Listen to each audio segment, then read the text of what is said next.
Vicar hugged Camus Morg, and not long after, the demon took control of her body and mentioned that she was delighted to meet him. Sayer was somewhat surprised to see Vicar, revealing that she had heard a lot about him from her roommate. The eyes of our boy began to shine with fury and his gaze fixed on her. The spikes had pierced Vicar's body, leaving him seriously injured, but even so he remained calm and questioned what she had done to Camus Morg. Sayer's attention focused on Vicar and her eyes began to shine with contempt. With a smile she asked if Vicar was worried about Camus Morg. The eye that Sayer had on her forehead began to show Camus Morg trapped inside her body. The demon's eyes expanded with evil, and with a smile, she revealed that Camus Morg was sleeping deeply inside her, since she had the right to take over her body for one day. She mocked our boy, asking how long he thought he would keep hugging her. Sayer used her powers, and in the blink of an eye, several skeletons wielding spears appeared above them, ready to attack. Vicar raised his head and his attention fixed on them, seeing that the skeletons were ready to attack. He could not help but go on alert. The skeletons attacked fiercely using the spears, but just before the attack could connect, Vicar stopped hugging Camus Morg, jumped and landed far from the area, dodging the attack at the last second. Sayer stood up and began to observe Vicar in silence. While the demon's eyes were glowing, she touched the bodies of the skeletons, making them turn into ashes. With a demonic smile, she mentioned that they were inside Andromalia's exclusive trap. Realizing that Vicar was the one who had killed her comrade, she couldn't believe that the guy Camus was looking for was that demon hunter. She started touching her chin with her hand, began to gaze toward the sky, and her eyes widened in confusion. For her it was strange, since she didn't know how there could be a person who knew so much about them. The 10 elite corpses. Sayer extended her hands and began to walk toward our boy, remembering that he had a soul that not even she had been able to find with her demonic eye. She did not know if Vicar was really from this world. Vicar, who had his hand resting on the ground, began to observe her in silence and did not say a single word. Upon noticing Vicar's silence, a smile spread across Sayer's face. According to her, he was a cold man, so she assumed he would respond if she told him the pitiful stories of Camus Morg. In an instant, the wounds that the spikes had left on Vicar's body disappeared as if nothing had happened. Vicar began to stare at the demon with a gaze full of fury. Sayer revealed that to see a man, Camus Morg dabbled in the forbidden spell of complete resurrection. She explained that Camus Morg had failed, resulting in her being unable to move her body. In the destroyed room, she remained lying on the floor for several days. She had already tried everything and no longer had the will to live. The demon asked if Vicar wanted to know something funny. Sayer's eyes began to shine with evil, and with an arrogant smile, she began pointing at herself, revealing that just before she could die, a demon appeared to give her new hope. Upon hearing this, Vicar's eyes began to shine with hatred and rage. Sayer mocked him, saying that after forming the contract, it had been heartbreaking to hear Camus Morg long for him. Vicar began to imagine Camus Morg thrown on her knees with her hands on her head and crying. She regretted having sent him away alone. Her eyes filled with tears and guilt, since if only she hadn't been captured by the barbarians, none of this would have happened. She wished she had died instead of Vicar. While her body was lying on the ground, she couldn't help but wonder why Vicar hadn't come to see her, begging not to be left alone. With a smile, the demon began to imitate Camus Morg's voice, saying that she missed him. Consumed by hatred, Vicar drew his sword and lunged at her. Seeing that he was ready to attack, Sayer extended her hands and a smile appeared on her face. With a cold gaze, Vicar swung his sword forcefully, but just before the sword could harm her, Vicar stopped. Sayer's attention was fixed on the sword and her eyes began to shine with joy. With an arrogant smile, she realized that Vicar was well versed in contracts formed with demons. If she died, Camus Morg would also die. Sayer activated the magic circle that was on the ground, causing an undead to emerge from it, which opened its mouth and prepared to devour Vicar. She was confident that Vicar could not kill the girl who was desperately waiting for him. The undead closed its jaw, but Vicar reacted in time and with a jump dodged the attack. Then he began to gaze toward the ground with a furious expression and prepared to counterattack. Our boy approached the undead and launched a chain of powerful slashes, but to his surprise, his attacks didn't work. Seeing this, Vicar couldn't help but feel somewhat confused, while Sayer's eyes were shining with excitement. With a smile, she asked if Vicar believed that she was going to use magic he could cut like Camus magic, revealing that there was no way a simple graduator could stand against her true power. The undead gained momentum and struck Vicar hard using its jaw. The attack was so powerful that our boy couldn't move. The undead took advantage and began running quickly, slamming Vicar's body against the ground.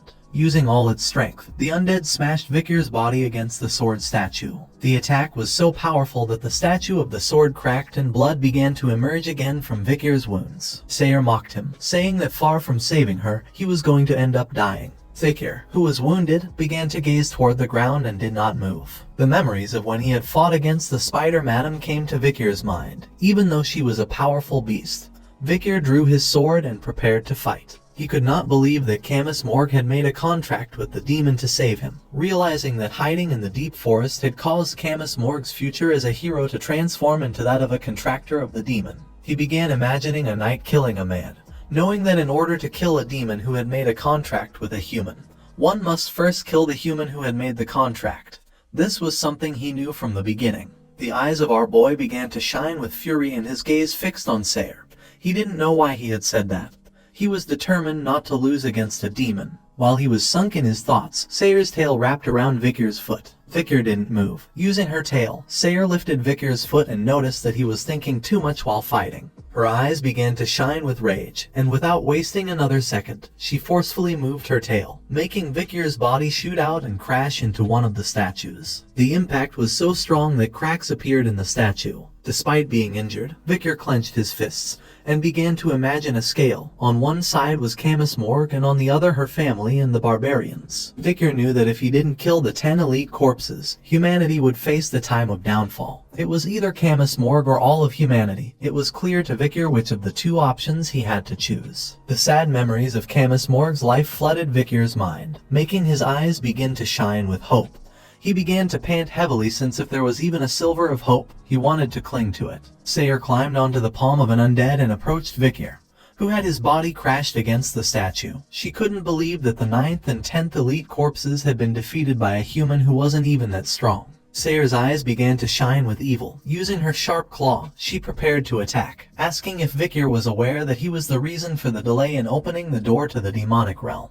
Victor had no strength to react to the attack and could not even move. Sayer attacked with all her strength, making her claw pierce through Victor's chest, destroying the statue into pieces in the process. Smoke began to emerge from the area. The demon drove her claw even deeper into Victor's chest, causing him to open his mouth and start screaming in agony. With his body trembling, Victor tried to move his hand. Sayer felt furious upon seeing that Victor was still thinking about saving Camus, when he was just an insignificant graduator who couldn't even defeat her. Her eyes began to shine with evil and an arrogant smile appeared on her face since after all Victor was just a pathetic human waiting for a miracle to happen. Upon hearing the word miracle, Victor began to think, and not long after, he extended his hands and grabbed the demon's horns. Seeing this, Sayer's eyes widened in surprise and confusion. Victor clenched his teeth tightly and mentioned that he liked the sound of that. Sayer's attention was fixed on him and she couldn't help but go into shock. Just before she could take another breath, Victor gave her a strong headbutt. The blow was so strong that Sayer's body began to tremble and her eyes started to shine with fear, causing her jaw to drop. Victor gave the demon another headbutt, clenched his teeth and asked if Camus Morgue could hear him. While Sayer had her claw stuck in Victor's chest, our boy tightly grabbed the demon's horns and mentioned that it was hard for him to cut down this demon and save them all by himself. Victor's voice began to sound until it reached Camus Morgue, who was sleeping inside the demon. Our boy begged her to resist the contract since her contract with the demon, which was binding her soul, was not absolute.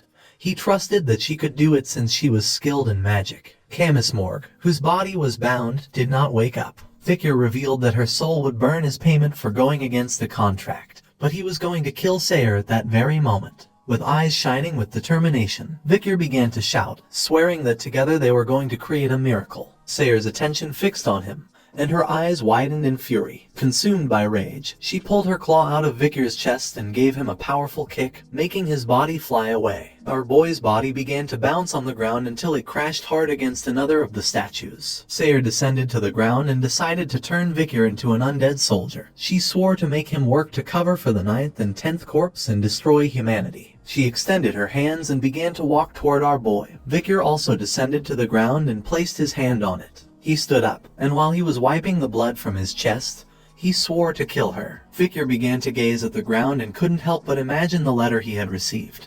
For him it was strange to think that the content of that letter, which he had believed was unreliable, would be his only hope now. With his body full of wounds, Victor drew his sword and began to walk toward the demon. Our boy's attention was fixed on the statue of Hugo. He would have never thought that Hugo Le Baskerville would help him in this life. The demon sayer showed her true form. With a furious gaze, she drew her scythe and gave Victor the order to die. Victor began to stare at her intently, clenched his fist tightly, and his eyes began to shine with determination. He had never expected that he would become a swordmaster. Victor could see Sayer, who was tied inside the third eye of the demon. He began to observe her carefully, vowing to protect her. So, friends, this chapter comes to an end. What will happen next? We'll uncover it in the next chapter. Don't forget to rate this chapter out of 10 in the comments. We'll see you in the next video. Until then, take care and goodbye. Don't forget to like the video and subscribe to the channel.